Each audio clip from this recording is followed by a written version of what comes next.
السلام علیکم۔ انسانی زندگی میں مال کی حرص کتنی مضر ہے، اس کا آج یعنی بقیہ حصہ پورا کر دیتے ہیں اور یہ آج مکمل ہو جائے گا۔ التی تطلع علی الافئدہ، جو دلوں پر جا لپٹے گی۔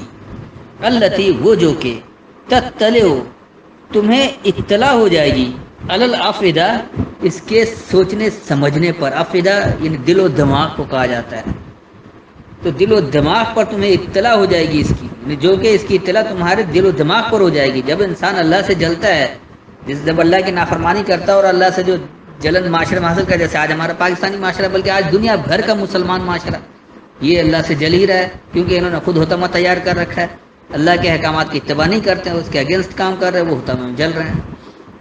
پھر آ رہا ہے انہا علیہم مؤصدہ، اور وہ اس میں بند کر دیے جائیں گے۔ انہا، بے شک یہ، علیہم، ان پر، مؤصدہ، یہ کہہ لیں کہ بند کر دی گئی ہے، تو بے شک یہ ان پر بند کر دی گئی، یعنی جو لوگ اس طرح کی حرکتیں کرتے ہیں تو وہ اللہ سے جلنے میں لازمی سی بات آئیں گے، اسے کوئی بچا نہیں سکتا ہے۔ فی امد ممددہ، یعنی آگ کے لمبے لمبے ستونوں میں۔ اب یہاں آگ کی کوئی بات ہی نہیں ہے اور نہ کوئی ستون ہے۔ فی امدن، استقامت میں، امد کہتے ہیں جان بوجھ کر کرنے کو، استقامت کو، ڈٹ جانے کو، ہٹ دھرمی کو، اور ممددہ جو وہ مدد سے ہے، مدد کی ہوئی، جس میں مدد کیا گیا، میم آگے بھی لگ گیا، مدد جمع یا پھیلایا ہوا بھی آپ کہہ سکتے ہیں، پھیلی جب آدمی تو مدد کرتا ہے وہ پھیل جاتا ہے، زیادہ ہو جاتا ہے، تو یہ استقامت میں پھیلی ہوئی ہے۔ یہ لوگ جب اس طرح سے کرتے ہیں وہ اس کی استقامت میں اس طرح پھیل جاتے ہیں کہ اللہ سے جلنے میں مسلسل لگے رہتے ہیں۔ تو یہ ہو گئی اس کی وضاحت، اور میرے خیال میں کافی ہے، لیکن اگر اس کو تھوڑا سا اپنے الفاظ میں کہہ دیں تو آپ یہ کہہ سکتے ہیں کہ اللہ نے صاف صاف کہہ دیا ہے کہ ہر ایسے لوگوں کی عیب تلاش کرنے والے اور عیب بیان کرنے والوں کے لیے خرابی ہے جو مال کو جمع کرتے رہتے ہیں اور اسی کی تیاری میں لگے رہتے ہیں، اور وہ یہ حساب لگا لیتے ہیں کہ ان کا مال اس کے لیے ہمیشہ ہوگا، تو ہرگز نہیں، وہ تو ضرور کچلے ہوئے میں پھینکے جائیں گے، اور تمہیں یہ کچلا ہوا ہونے کا احساس نہیں ہے، کہ تمہیں ادراک ہی نہیں ہے، فہم نہیں ہے کہ کچلا ہوا کیا ہے۔ دراصل یہ لوگ اللہ سے ہی جلنے کو بھڑکاتے ہیں، اور اس کی اطلاع بھی انہیں سوچنے سمجھنے پر ہو جاتی ہے، اور بے شک یہی ان پر بند کیا ہوا ہے، اور وہ استقامت میں پھیلے ہوئے ہیں، استقامت میں اسی کے مددگار بنے ہوئے ہیں۔ تو یہ ہوگا اس کی تشریح، لیکن میں سمجھتا ہوں کہ اگر ذرا سا صرف ایک آیت کو اور دیکھ لیا جائے تو بہت زیادہ وضاحت ہو جائے گی۔ یہ ہے سورہ حدید کی، یعنی سورہ نمبر 57 اور آیت نمبر 20۔ یہ میں اپنی طرف سے ایک اضافہ کر دے رہا ہوں تاکہ اس کی تھوڑی سی مزید وضاحت ہو جائے۔ تو 57 کی 20، اعلموا انما الحیات الدنیا لعب ولہو وزینۃ وتفاخر بینکم وتکاثر فی الاموال والاولاد کمثل غیث اعجب الکفار نباتہ ثم یہیج فتراہ مصفرا ثم یکون حطما وفی الآخرۃ عذاب شدید ومغفرۃ من اللہ ورضوان وما الحیات الدنیا الا متاع الغرور۔ جن کا ترجمہ ہے کہ جان رکھو کہ دنیا کی زندگی محض کھیل اور تماشا اور زینت و آرائش اور تمہارے آپس میں فخر و ستائش اور مال و اولاد کے ایک دوسرے سے زیادہ طلب و خواہش ہے۔ اس کی مثال ایسی ہے جیسے بارش کہ اس سے کھیتی اگتی ہے اور کسانوں کو کھیتی بھلی لگتی ہے، پھر وہ خوب زور پر آتی ہے، پھر اس سے دیکھنے والے اس کو دیکھتا ہے کہ پک کر زرد پڑ جاتی ہے، پھر چورا چورا ہو جاتی ہے، اور آخرت میں کافروں کے لیے عذاب شدید ہے، اور مومنوں کے لیے خدا کی طرف سے بخشش اور خوشنودی ہے، اور دنیا کی زندگی تو متاع فریب ہے۔ تو اس ایک آیت میں بھی بڑی وضاحت ہے۔ اعلموا، جان لو، یہ علم ہو جائے، یہ جان لو، انما الحیات الدنیا، یہ کہ جو دنیا کی زندگی ہے، لعب، اس کو انہوں نے کھیل کیا ہے، لیکن لعب اصل میں کہا جاتا ہے باطل کی طرف متوجہ ہونے کو یا حق سے ہٹ جانے کو، ولہو، اور اس کو انہوں نے تماشا کیا، کھیل اور تماشا، تو اصل میں یہ حق سے توجہ ہٹا کر باطل کی طرف متوجہ ہونا۔ تو جان لو یہ کہ جو دنیا کی زندگی ہے وہ حق سے ہٹ کر باطل کی طرف متوجہ ہونا ہے۔ وزینۃ، یعنی ایک نمود و نمائش ہے، ایک زینت ہے۔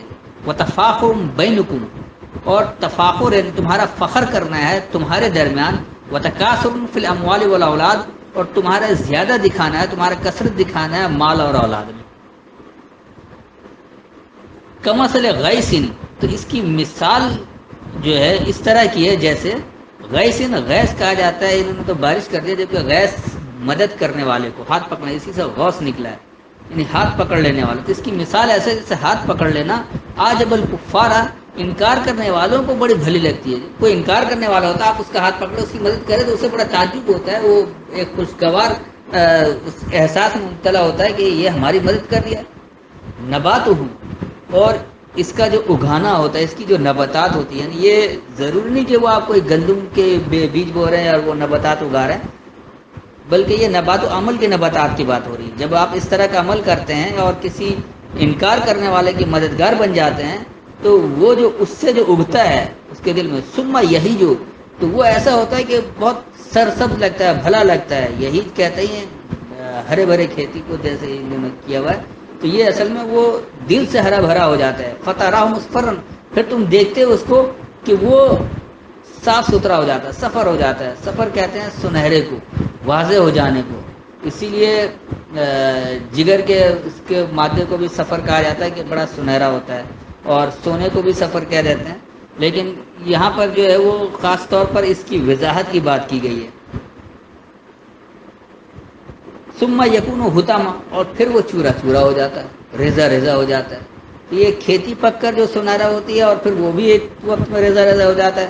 اس لحاظ سے وہ ان کی بات ٹھیک ہے، لیکن بات یہاں کیونکہ اس کھیتی کی نہیں ہو رہی ہے، انسانی نفسیات کی چل رہی ہے، تو اس کو اسی حوالے سے رکھیں. یہ اسی نفسیات کی بات چل رہی ہے. آگے اللہ کہہ رہا ہے کہ وفی الآخرت عذاب شدید، اور آخرت میں سخت سزا ہے. ومغفرۃ من اللہ ورضوان، اور اللہ سے حفاظت ہے، یعنی اس کی رضامندی. اور رضامندی کب ہوگی؟ جب عمل کے ذریعے رضا کرنا چاہیں گے، تو وہ رضامندی جو ہے وہ اللہ کو راضی کرنا اور اللہ کے ماننے والے لوگوں کو بھی راضی کرنا، دونوں ہی آ جاتا ہے. یہ رضوان جو ہے وہ دو کا صیغہ ہے. ومل حیات الدنیا، اور جو دنیا کی زندگی ہے، الا متاع الغرور، صرف دھوکے کا نظریہ ہے، خاص دھوکے کا نظریہ. متاع کہتے ہیں نظریے کو، اور غرور دھوکا ہے. تو اس کا جو رواں ترجمہ بن گیا، یہ جان لو یہ کہ جو دنیا کی زندگی ہے وہ حق سے توجہ ہٹا کر باطن کی طرف متوجہ ہونا ہے، اور ایک نمود و نمائش ہے، اور تمہارے درمیان تمہارا ایک دوسرے سے فخر کرنا ہے، اور تمہارا زیادہ دکھانا ہے مال اور اولاد میں. اس کی مثال ایسی ہے جیسے مددگار بن جائے، انکار کرنے والوں کو وہ بھلا لگے. اس سے جو اگتا ہے، پھر اس سے جو سرسبزی آتی ہے، بس تم دیکھتے ہو اس کو بالکل صاف ہو جاتا ہے، اور پھر وہ ہو جاتا ہے چورا چورا. اور آخرت میں سخت سزا ہے، اور اللہ سے حفاظت اس کی رضامندی میں ہے. اور جو دنیا کی زندگی ہے صرف دھوکے کا نظریہ ہے. تو میرے خیال میں کافی وضاحت ہو گئی ہے. پھر بھی کوئی سوال پوچھنا تو بعد میں پوچھ سکتے ہیں. السلام علیکم.